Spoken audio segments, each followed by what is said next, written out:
भगवद गीता से जीवन का 44वां पाठ। समुद्र जैसा शांत मन कैसे बनाएं। नमस्कार।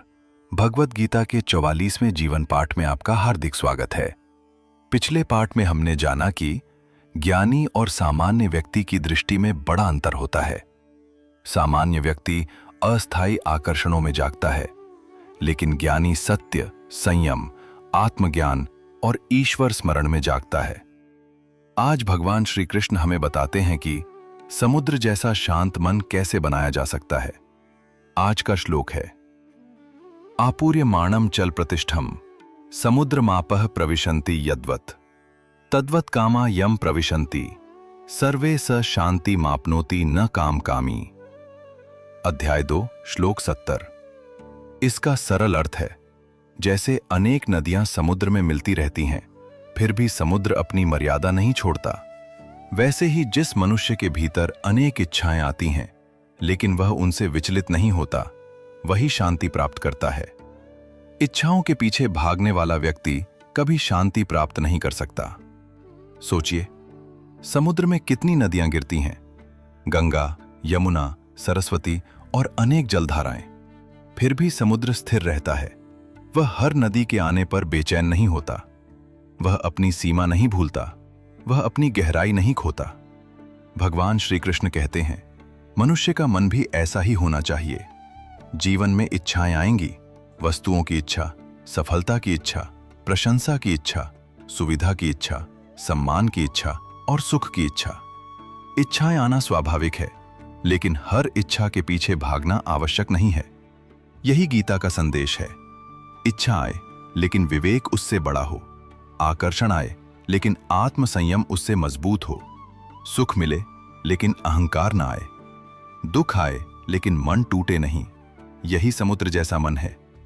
आज के समय में मनुष्य की इच्छाएं बहुत बढ़ गई हैं। एक वस्तु मिलती है तो दूसरी चाहिए, एक सफलता मिलती है तो और बड़ी सफलता चाहिए, एक प्रशंसा मिलती है तो और अधिक प्रशंसा चाहिए। मोबाइल, सोशल मीडिया और तुलना हमारे मन में लगातार नई इच्छाएं पैदा करते रहते हैं। इसीलिए बाहर साधन बढ़ते हैं, लेकिन भीतर शांति घटती है। भगवान श्री कृष्ण हमें सावधान करते हैं, इच्छाओं की पूर्ति से शांति नहीं मिलती, इच्छाओं पर संयम से शांति मिलती है। जिसका मन हर इच्छा से हिल जाता है, वह कभी स्थिर नहीं रहता। लेकिन जो व्यक्ति इच्छाओं को आते जाते देखता है और अपने विवेक पर टिकता है, वह भीतर से शांत रहता है। एक विद्यार्थी यदि हर मनोरंजन के पीछे भागेगा तो उसका लक्ष्य कमजोर होगा, लेकिन यदि वह अपने लक्ष्य पर स्थिर रहेगा तो वह सफल होगा। एक कर्मचारी यदि केवल प्रशंसा के लिए काम करेगा तो आलोचना से टूट जाएगा, लेकिन यदि वह कर्तव्य के लिए काम करेगा तो स्थिर रहेगा। एक व्यापारी यदि लोभ में बह जाएगा तो शांति खो देगा, लेकिन यदि सेवा और ईमानदारी रखेगा तो सम्मान पाएगा। एक परिवार में यदि हर व्यक्ति अपनी इच्छा को ही सर्वोपरि रखे तो विवाद बढ़ेगा, लेकिन यदि संयम और समझ हो तो प्रेम बढ़ेगा। आज एक छोटा सा अभ्यास कीजिए। जब भी कोई तीव्र इच्छा उठे, तुरंत निर्णय न लें।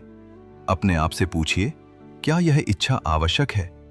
क्या यह मेरे जीवन को बेहतर बनाएगी?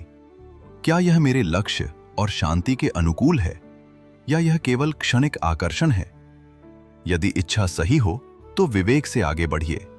यदि इच्छा केवल भटकाव हो तो उसे जाने दीजिए।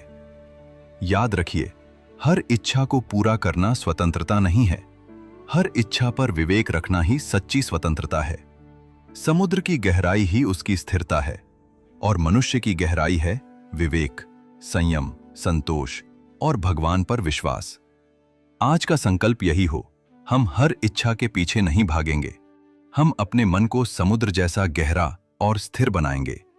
हम संतोष, संयम और विवेक को जीवन में अपनाएंगे। हम भगवान का स्मरण करते हुए अपने कर्तव्य पर टिके रहेंगे। याद रखिए, इच्छाओं का अंत शांति नहीं देता, इच्छाओं पर संयम ही सच्ची शांति देता है। इसी प्रेरणादायक संदेश के साथ आज का 44वां जीवन पाठ यहीं समाप्त होता है। अगले पाठ में हम जानेंगे भगवद गीता अध्याय 2 श्लोक 71, त्याग, शांति और मुक्ति का मार्ग क्या है। धन्यवाद। राधे कृष्ण। हरिओम।